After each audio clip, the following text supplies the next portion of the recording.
at 7:45 tomorrow morning. We're davening downstairs at 6:10. Okay, yes, we're beginning to make the procession. Next week, you should know we'll be downstairs the entire week. Uh, Now for a quick of our Torah. The ninth plague is very interesting. It's the plague of darkness. That it was a darkness that you could feel. And one of the things that, we look at the plagues that Egypt's being punished, but it's also a lesson to the Jewish people. Egypt was the supreme power of the world. They looked upon themselves as the enlightenment of their generation, of their era. One of the things that the Jews are being taught is they are people of darkness. Whatever is coming out of Egypt is darkness. Whereas you are going into the light. You're going to the light of the Torah. Remember in the Gemara, in the Talmud, it states, refers to the Torah as Oraita, the light. Something to think about. So that's basically a basic idea that we, by following the Torah, we're in the light, no matter what other people say. There was a movement in the 18th and 19th century called the Enlightenment.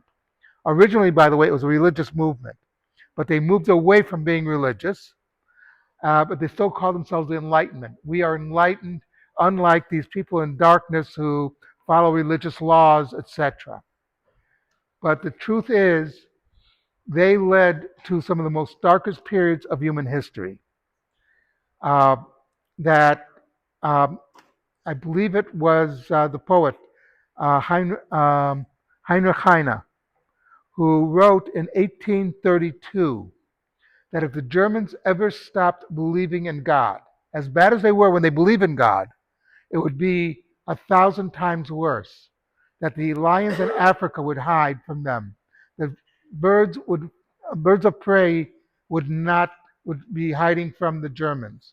That's how bad they would be. He wrote that in 1832, and a little over 100 years later, the Nazis, Yamach Shemam, took control of Germany. We Jews, no matter what befalls us, we demand that we behave in a moral and ethical way, even to our enemies, even to people who might not like us. But we are obligated to be moral and ethical in all our doings. And that's why God is showing that Egypt, for all its great scientific advances, and in its day they were very great scientific advances, but they were in the dark. The Jews, because we follow the Torah, even if we don't have the great scientific advances, we still are light years ahead of them because we have something else, something called morality and ethics, based not on our opinion, but based on the opinion of the Torah. Something to think about. Do we still have a minion?